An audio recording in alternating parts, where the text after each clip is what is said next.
The year was 2847, and humanity had spread across dozens of star systems, building colonies on worlds that their ancestors could only dream about.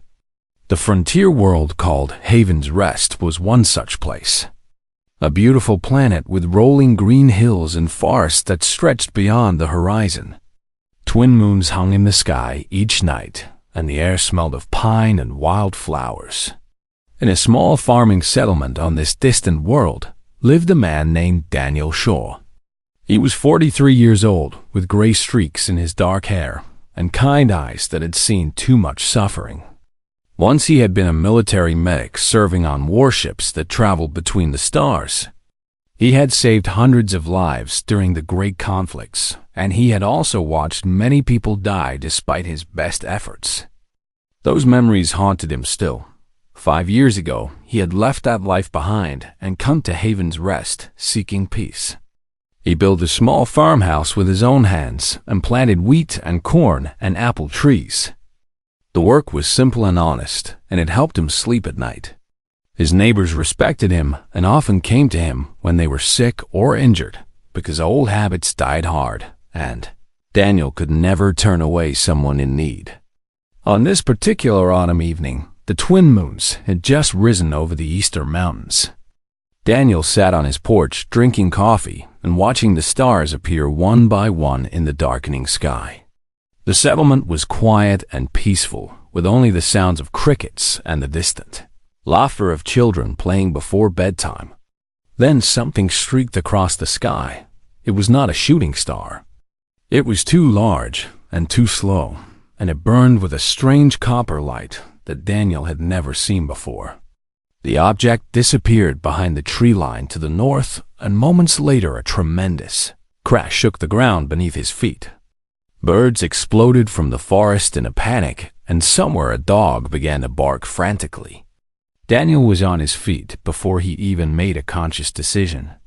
He grabbed his emergency medical kit from inside the door and a flashlight from the shelf. Something had crashed, and something might be hurt.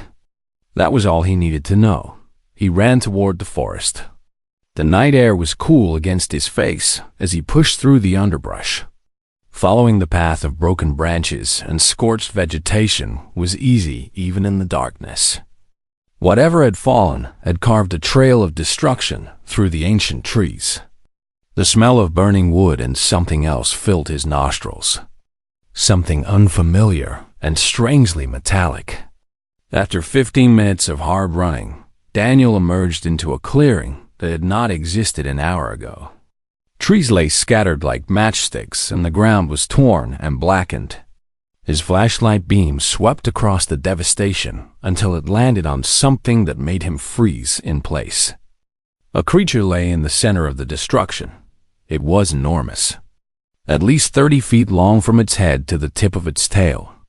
Scales covered its body, and they shimmered like liquid copper, even in the weak light of his flashlight. 4 powerful legs were curled beneath it, and 2 vast wings lay crumpled and broken against its back. The head was elegant and serpentine, with a long snout and horns that curved backward like a crown. A dragon. Daniel had read the old myths from Earth. He had seen pictures in children's books and movies about fire-breathing monsters that terrorized medieval villages. But this was no myth, and this was no monster. This was a living, breathing creature from somewhere among the stars, and it was badly wounded. He approached slowly with his hands raised and his movements careful. The creature's eyes opened and fixed upon him. They were golden and ancient, and filled with an intelligence that needed no explanation. These were not the eyes of an animal. These were the eyes of a person. The dragon made a sound deep in its throat. Not a growl or a threat, but something that sounded almost like words.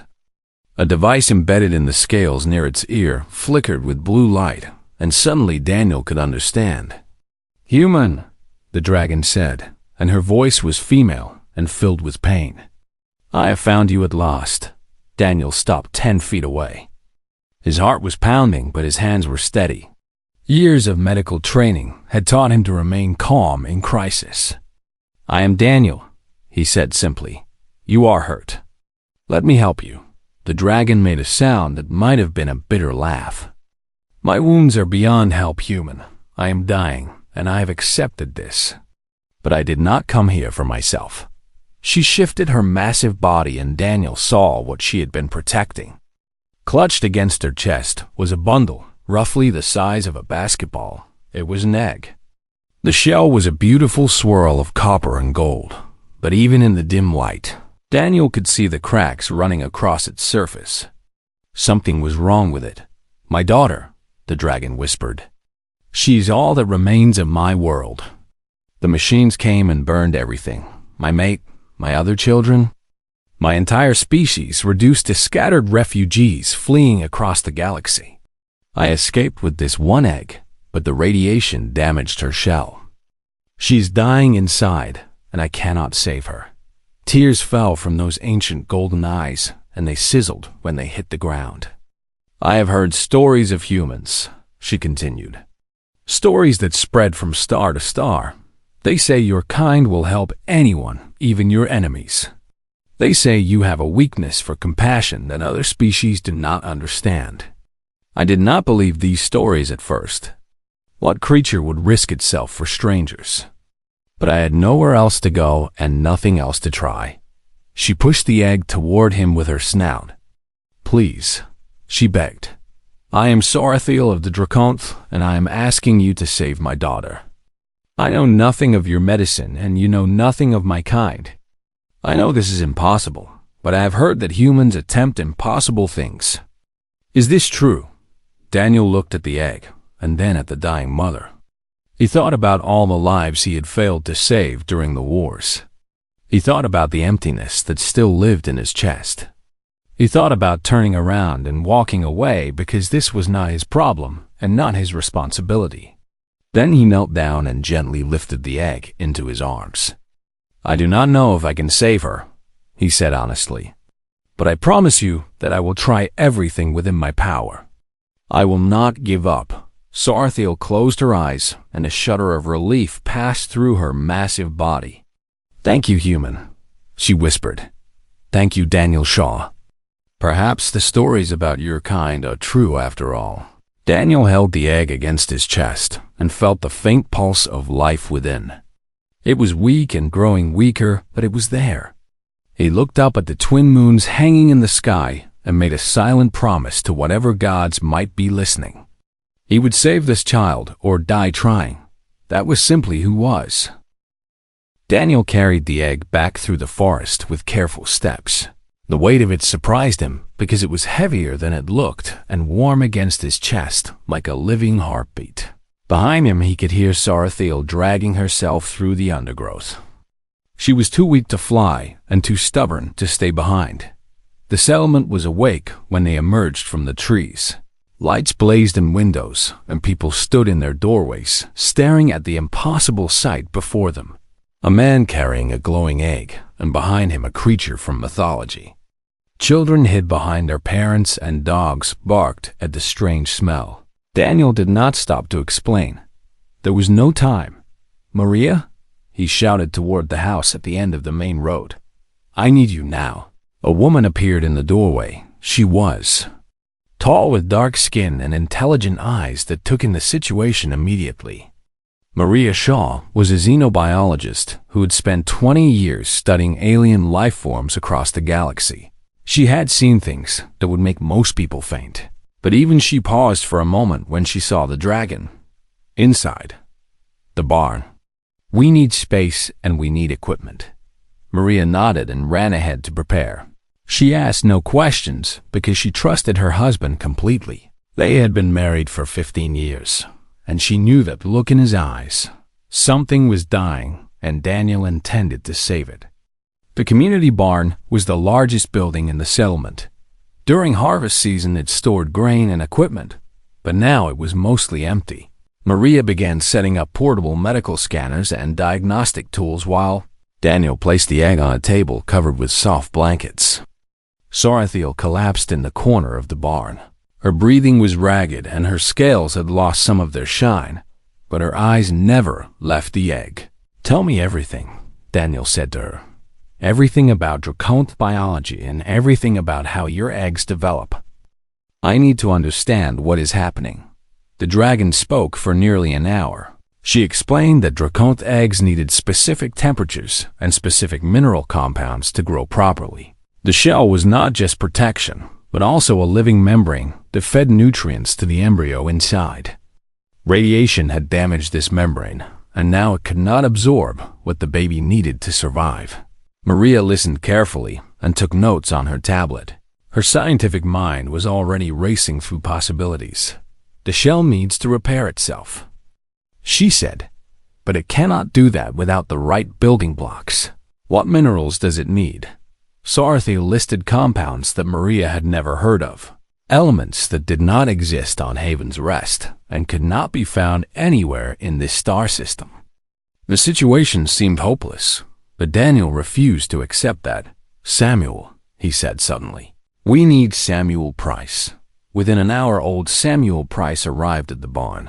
He was 70 years old with white hair and hands that shook slightly, but his mind was still sharp as a blade. Before retiring to Haven's Rest, he had been one of the greatest geneticists in human space. He had helped terraform 3 worlds, and his work had saved millions of lives. Now Daniel asked him to save one more. Samuel examined the egg with instruments he had built himself. He analyzed the shell composition and the fading life signs within. He studied the data that Maria had collected and the information that Sarathiel had provided. For 3 hours, he worked in silence while everyone watched and waited. Finally, he looked up. The minerals she needs do not exist here naturally, he said slowly, but I believe I can synthesize something similar. The soil on Haven's Rest contains trace elements that could work if combined properly, and we have compounds in our medical supplies that might fill the gaps. How long? Daniel asked. I do not know. Days perhaps, maybe longer. The egg might not have days. Samuel nodded grimly. Then I will work faster. The entire settlement mobilized. Word spread from house to house, and people came to offer whatever help they could. The farmers brought food and water because no one intended to leave the barn. The mechanics brought power generators to run the equipment continuously. Even the children contributed by carrying messages between workstations. Daniel watched his community come together and felt a swell of pride. These were good people, simple people who worked hard and treated each other with kindness. They did not ask why they should help a creature from another world. They simply saw someone in need and responded. That was the human way. On the second day, Maria made a breakthrough. She discovered that the egg's membrane responded to certain frequencies of light.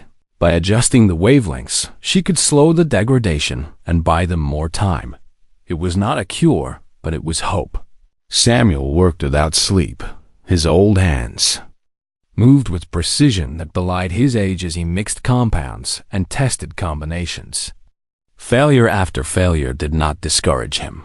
Each failed attempt taught him something new and brought him closer to the answer. Sarathiel grew weaker with each passing hour. Her wounds were deep and infected with something that human medicine could not treat.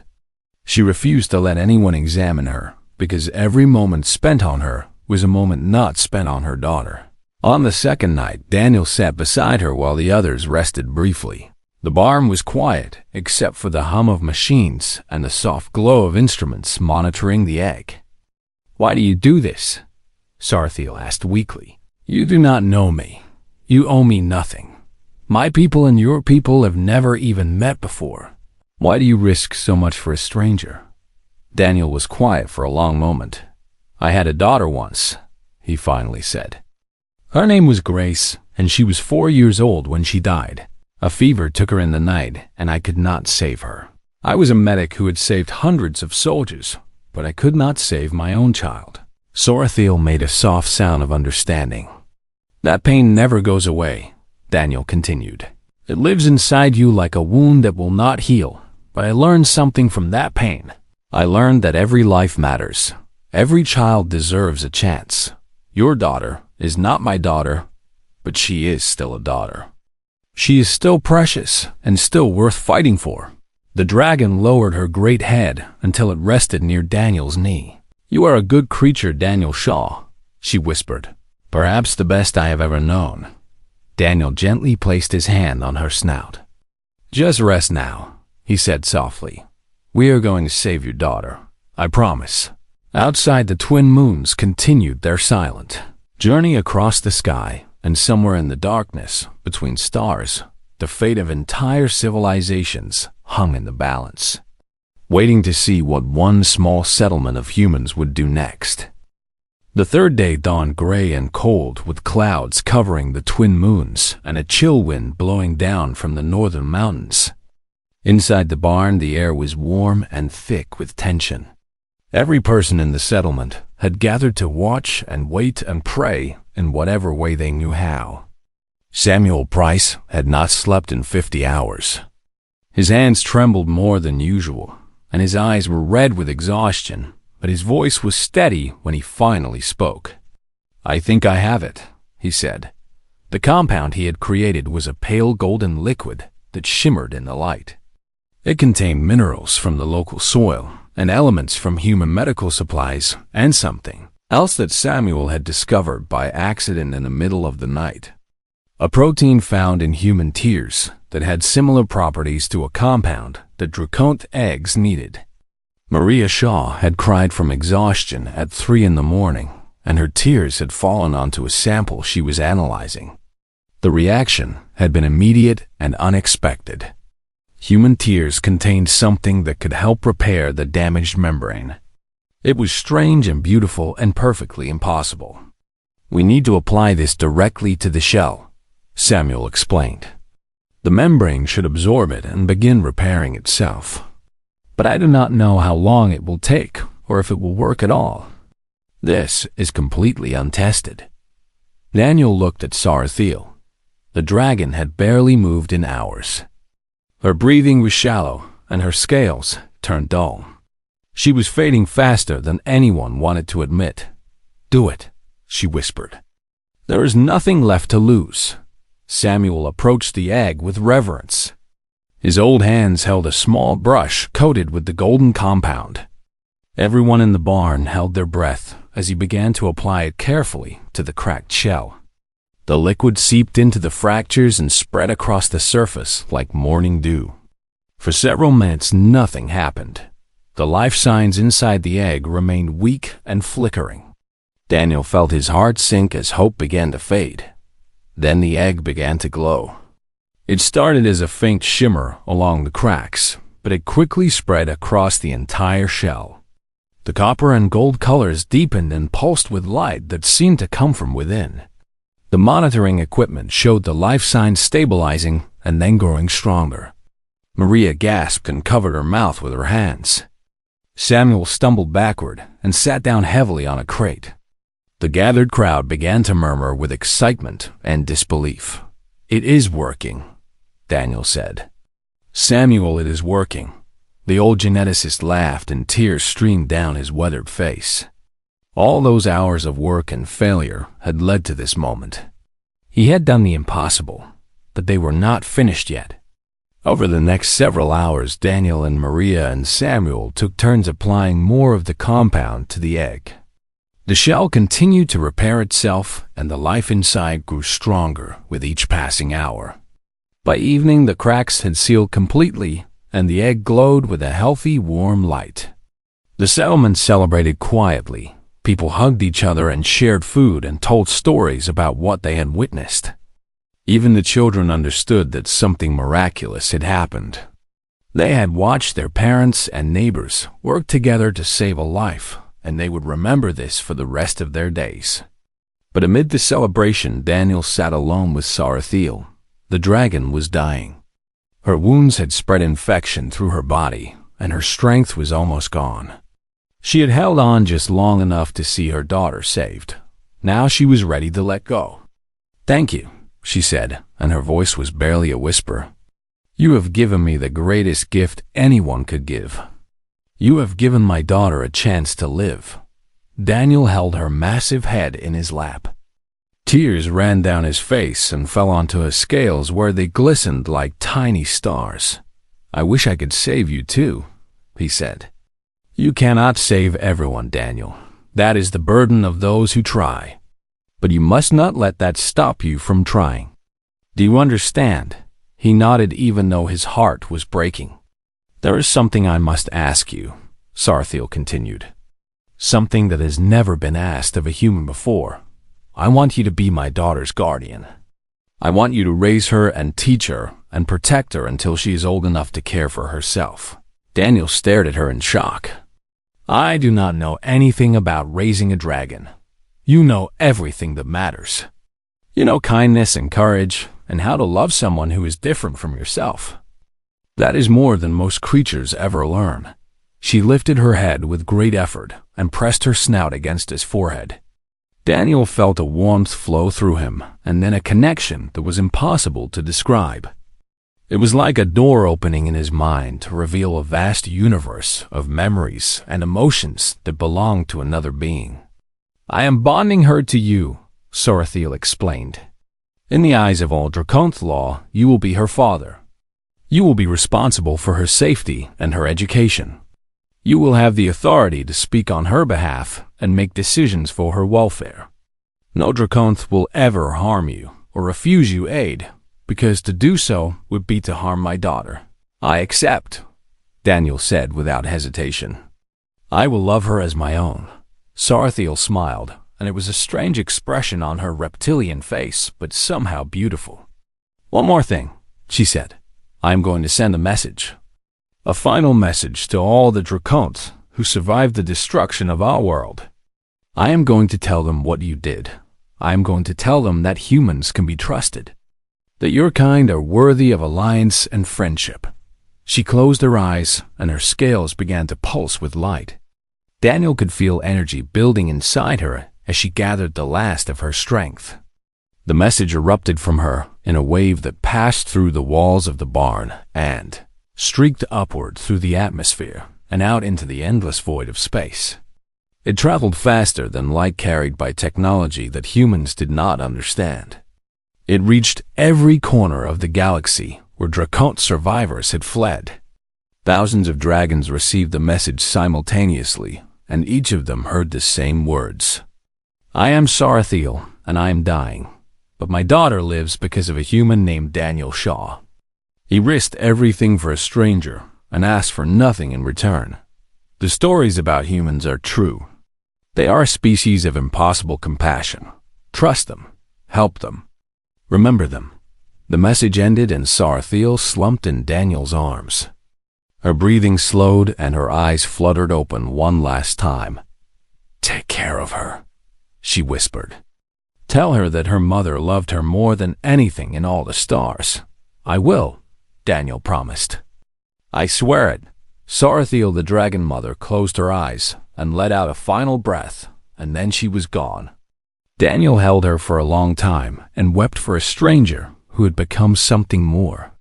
Outside the barn, the twin moons emerged from behind the clouds and bathed the world in silver light. Somewhere in the distance, an egg pulsed with life waiting to hatch. Dawn came slowly on the fourth day, and the sky turned pink and gold as the sun rose over the eastern mountains. The settlement was quiet, with most people still sleeping after the exhaustion of recent days, but Daniel had not slept at all. He sat beside the egg, watching its gentle glow and thinking about everything that had happened. Beside him lay Sarathiel's body, covered with a blanket that the children had brought. She looked peaceful in death, as if she was simply sleeping. Daniel had already decided that they would bury her on the hill overlooking the settlement, where she could watch over her daughter forever. Maria entered the barn, carrying 2 cups of coffee. She sat down beside her husband and handed him one. For a while, neither of them spoke. There was nothing that needed to be said. Then the egg began to move. It started with a small wobble and then a rocking motion that grew stronger. Daniel set down his coffee and leaned forward as a tiny crack appeared on the shell. This was not the damage from before, but a deliberate fracture made from within. Something was trying to get out.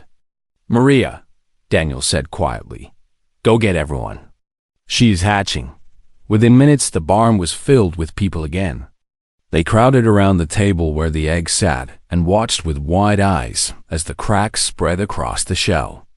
Samuel Price stood beside Daniel, with tears already forming in his eyes. He had helped create this miracle, and now he would see it completed.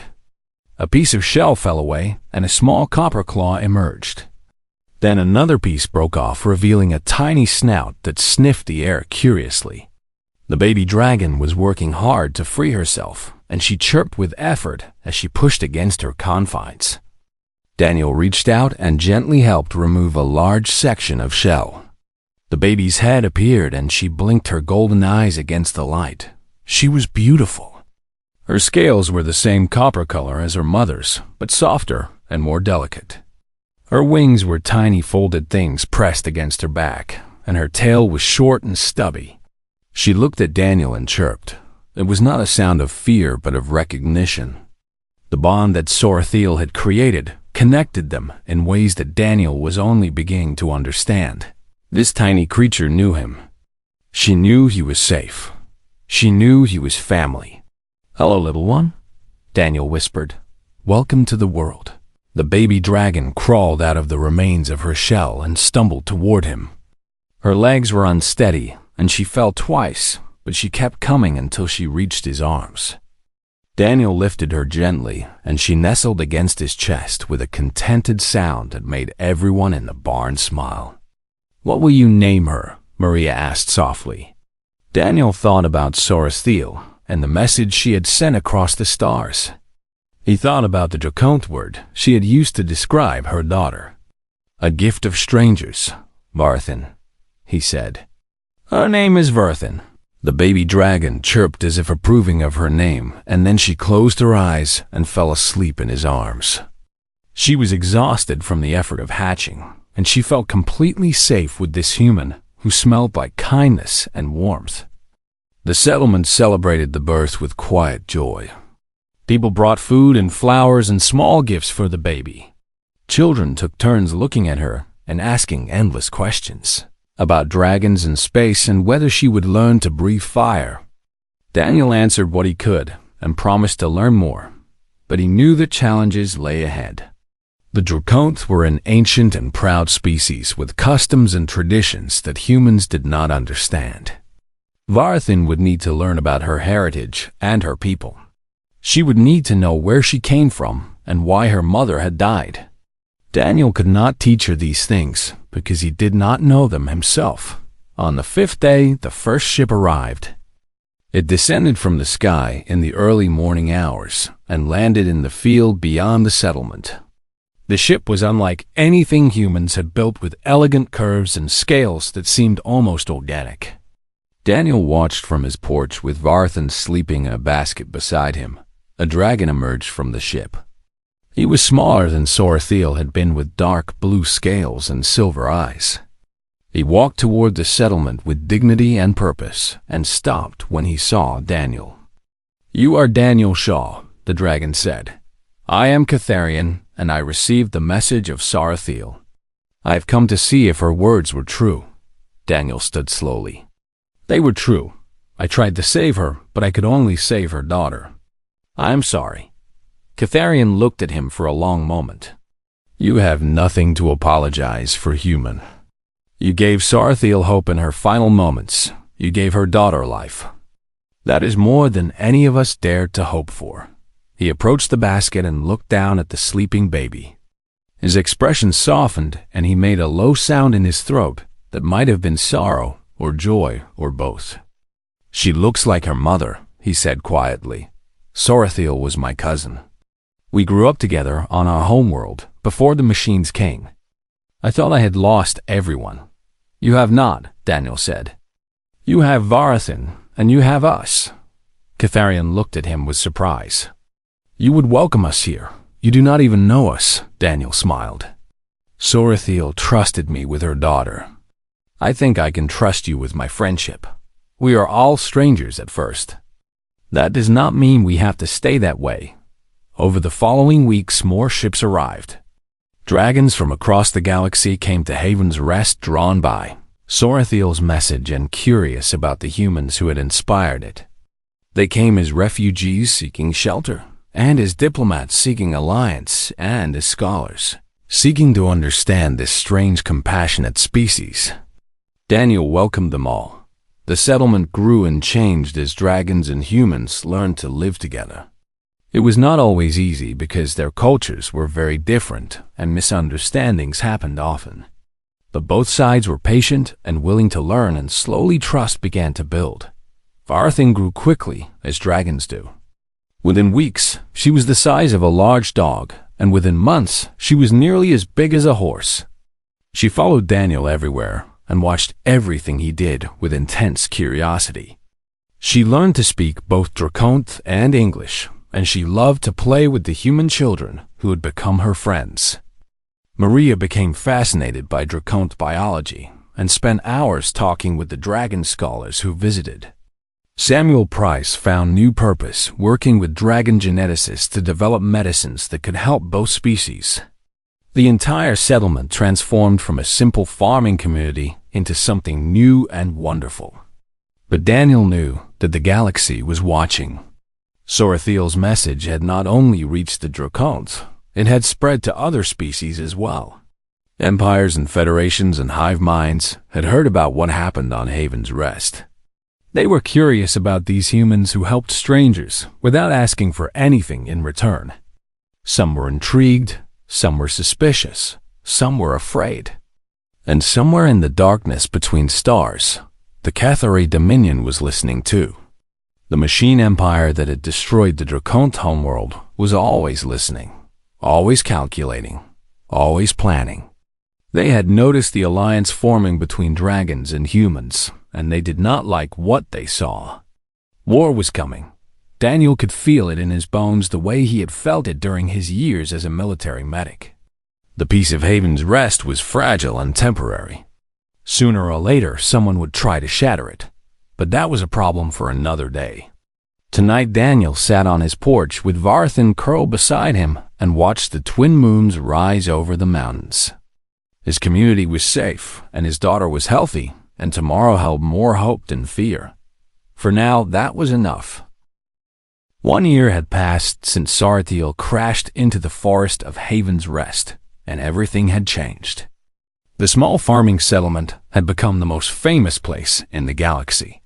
Ships arrived daily carrying visitors from 100 different worlds, and the population had grown tenfold.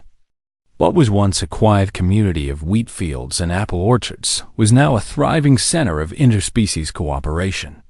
Daniel Shaw stood on the hill where Sorathiel was buried and looked down at what his simple act of compassion had created. Homes built in both human and Draconth styles lined the expanded streets. Markets sold goods from distant star systems alongside locally grown vegetables. Children of both species played together in the parks, while their parents worked side by side in businesses and research facilities. Varthin stood beside him. She was nearly full-grown now, with copper scales that gleamed in the sunlight, and wings that could carry her across the continent. Her golden eyes held wisdom beyond her age, because she had inherited memories from her mother through the bond they shared. She remembered things that had happened before she was born, and she understood the weight of what her survival meant. "The delegation from the consortium arrives today," she said in perfect English. "They want to discuss formal alliance terms with the humans." Daniel nodded. "I know. Your uncle Catharian has been preparing for weeks. He wants you to speak at the ceremony. Me. I am just a farmer." Varthin made a sound that was the Draconth equivalent of a laugh. "You are the human who changed the galaxy. Everyone knows your name. Emperors and presidents request audiences with you. 3 universities have named buildings after you. You are perhaps the least ordinary farmer in all of existence." Daniel smiled, but his eyes were sad. "I did not want any of this. I just wanted to help a mother save her child." "That is exactly why you are important," Varthin said gently. "You did not help us for glory or reward. You helped us because helping is what you do. That is what makes humans special. That is what makes them worthy of trust." The story of Haven's Rest had spread across every inhabited system. It had been translated into thousands of languages and told around countless fires and dinner tables. The tale of a dying dragon mother who came to a human for help and found more compassion than she dared to hope for had become a legend. But more importantly, it had become an example. Species that had warred with each other for millennia began to reconsider their conflicts. If a dragon could trust a human, then perhaps an old enemy could become a new friend. Peace treaties were signed between civilizations that had never spoken before. Trade routes opened and cultural exchanges began, and slowly the galaxy became a little less hostile. The Cathari Dominion watched all of this with calculating fury. The Machine Empire had conquered thousands of worlds through fear and division. They kept their subjects isolated and suspicious of each other because unity was dangerous. A galaxy full of species that trusted each other was a galaxy that might one day resist. They had tried to stamp out the Draconth because dragons remembered too much and hoped too freely. Now those survivors were building alliances with the most unpredictable species in known space. Humans were chaos incarnate. They made decisions based on feelings rather than logic. They sacrificed themselves for strangers and fought impossible odds.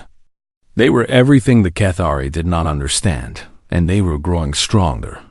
The first attack came 6 months after the anniversary. A Cathari fleet appeared in the system and demanded the surrender of all Draconth refugees. They expected the humans to comply, because humans were small and weak and surely would not risk their own destruction for aliens. They were wrong. The defense of Haven's Rest became legendary. Human warships that had been stationed in the system formed a line between the planet and the enemy fleet. They were outnumbered 10-1, but they did not retreat. Dragon warriors who had escaped the destruction of their homeworld joined the battle using weapons and tactics that the Cathari had never encountered in combination with human technology. Daniel Shaw, who had left the military seeking peace, found himself coordinating medical teams aboard the command ship. He had not wanted to fight, but his people needed him, and he could not turn away from those in need. That was simply who he was. The battle lasted 3 days. Ships were destroyed on both sides, and thousands of lives were lost. But in the end, the Cathari fleet was forced to retreat. They had expected an easy victory, and instead found a wall of determination that they could not break. The machines calculated that the humans and dragons would surrender to save themselves. They could not understand why any species would sacrifice so much for others. That was the fundamental flaw in their programming. They saw compassion as weakness when it was actually strength. News of the victory spread even faster than the original story of Sarathiel. Species across the galaxy heard that humans and dragons had stood together against the Machine Empire and won. More allies came forward. More resources were offered. The coalition that had begun with one act of kindness grew into something that even the Cathari could not ignore. 5 years after Sarathiel's death, the Galactic Compact was signed on Haven's Rest. Representatives from over 200 species gathered in the settlement where everything began. They pledged to defend each other against aggression and to resolve conflicts through diplomacy rather than war. It was the largest alliance in recorded history. Daniel was asked to give the opening speech. He stood at the podium looking out at a crowd that included creatures of every shape and size imaginable. Beings of crystal and light stood beside organisms that existed partially in other dimensions. Hive minds shared space with individualist philosophers. Ancient species that had seen stars born and die listened, alongside civilizations that had achieved spaceflight only decades ago. They had all come because of what happened in a barn on a quiet farming world. "I am not a diplomat or a philosopher," Daniel began. "I am a farmer who used to be a medic. 5 years ago, a dragon crashed in my forest and asked me for help. I did not know if I could help her. I did not know if it was wise to try. But I knew that someone was suffering, and I could not walk away." He paused and looked at Varathan, who sat in the front row beside. Catharian and Maria and Samuel and all the friends who had become family. Humans are not special because we are strong or smart or advanced, he continued. We are special because we care. We care about strangers and enemies and creatures we have never met. We see suffering and we try to fix it even when we do not know how. Some call this weakness, but I call it the best thing about us. The crowd was silent and listening. Sarathiel came to me because she heard stories about humans. Stories that said we would help anyone. I hope those stories are true. I hope that every human who hears about what we are building here today will remember that compassion is not weakness. Helping others is not foolishness. We are strongest when we stand together. He took a deep breath. The machines want us to be afraid of each other. They want us to stay isolated and suspicious. But we are not going to give them what they want. We are going to trust each other and help each other and prove that kindness is more powerful than fear. That is what Sarathiel believed. That is what she died hoping for. And that is what we are going to make true. The applause started slowly and then built into something thunderous. Beings from across the galaxy rose to their feet and cheered for a simple farmer who had changed everything by being kind to a stranger. Later that night, Daniel stood alone on the hill above the settlement. Varathan found him there looking up at the stars with tears in his eyes. "Are you well, father?" she asked. Daniel smiled at the word. She had called him father for years now, and it still made his heart swell every time. "I am thinking about your mother," he said. "I wish she could see what her message created. I wish she knew that her daughter is happy and healthy and surrounded by people who love her." Varathan pressed her great head against his shoulder. "She knows. I feel her sometimes in the bond we share. She is proud of you. She is proud of all of us." Daniel put his arm around his dragon daughter, and together they watched the stars. Somewhere out there, the Cathari were planning their next move. Somewhere, challenges and dangers waited that they could not imagine. But tonight the galaxy was at peace and hope was alive, and that was enough. The story of Haven's Rest was not over. In many ways, it had just begun. But whatever came next, Daniel knew one thing for certain. Humans would face it together with their friends. And they would face it with kindness in their hearts. Because that was what humans did. That was what they had always done. And as long as there were humans in the universe, that was what they would continue to do.